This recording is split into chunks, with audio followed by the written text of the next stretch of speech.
ഉറക്കമില്ലായ്മയും ടെൻഷനും വന്ധ്യതയ്ക്ക് കാരണമാവുമോ? രാത്രി വളരെ വൈകിയിട്ടും ഉറക്കം വരുന്നില്ലേ? അല്ലെങ്കിൽ ജോലിയും കുടുംബഭാരവും കാരണം മനസമാധാനമായിട്ട് ഒന്നിരുന്നിട്ട് കുറേ നാളുകളായോ?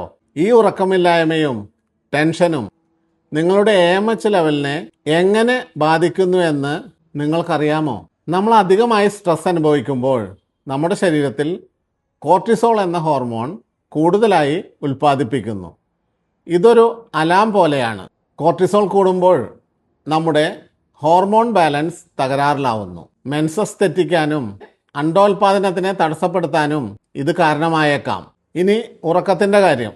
നമ്മൾ ഉറങ്ങുന്ന സമയത്താണ് നമ്മുടെ ശരീരത്തിലെ മെലറ്റോണിൻ എന്ന് പറഞ്ഞ ഹോർമോൺ ഉൽപ്പാദിപ്പിക്കപ്പെടുന്നത്. ഇത് ഉറങ്ങുന്നതിന് സഹായിക്കുന്ന ഹോർമോൺ മാത്രമല്ല, അണ്ടങ്ങളുടെ ഗുണനിലവാരം കാത്തു സൂക്ഷിക്കുന്ന ശക്തമായ ഒരു ആൻറ്റി ഓക്സിഡൻ്റ് കൂടിയാണ്. കൃത്യമായി ഉറക്കം ലഭിക്കാത്തവരിൽ അണ്ടങ്ങളുടെ ആരോഗ്യം ക്ഷയിക്കാൻ സാധ്യതയുണ്ട്. സ്ട്രെസ് അല്ലെങ്കിൽ ടെൻഷൻ AMHനെ കുറയ്ക്കുക എന്നതിലുപരിയായി അണ്ടാശയത്തിൻ്റെ മൊത്തത്തിലുള്ള പ്രവർത്തനത്തെയാണ് ബാധിക്കുന്നത്. നിങ്ങളൊന്ന് ആലോചിച്ച് നോക്കൂ. ജീവിതത്തിൽ ഇതുവരെ നിങ്ങൾ എപ്പോഴെങ്കിലും ടെൻഷൻ ഫ്രീ ആയിട്ടുണ്ടോ?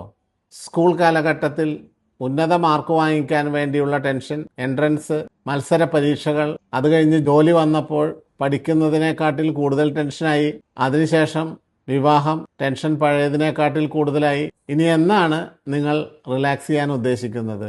നിങ്ങളുടെ സുഖസന്തോഷങ്ങൾ നിങ്ങൾ തന്നെ കണ്ടെത്തണം. വർക്കഹോളിസം, ജോലിയോടുള്ള അമിതമായ അഭിനിവേശം നല്ലതല്ല.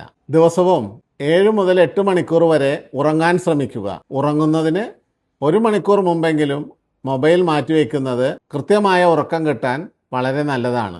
ദിവസവും ടെൻഷൻ കുറയ്ക്കാനായി അല്പം യോഗയോ മെഡിറ്റേഷനോ ഇഷ്ടമുള്ള പാട്ട് കേൾക്കുകയോ എന്തെങ്കിലുമൊക്കെ ആവാം. ഇവിടുത്തെ ചികിത്സ മനസ്സിനും ശരീരത്തിനും ഒരുമിച്ചാണ്. വ്യക്തിഗത ചികിത്സയിൽ മനസ്സ് ശാന്തമാണെങ്കിൽ ശരീരം ചികിത്സയോട് പെട്ടെന്ന് പ്രതികരിച്ചു തുടങ്ങും. ജീവിതശൈലിയിലുള്ള മാറ്റങ്ങൾക്കൊപ്പം തന്നെ ശരിയായ ചികിത്സയും കൂടി ചേർന്നാൽ വിജയം ഉറപ്പാണ്.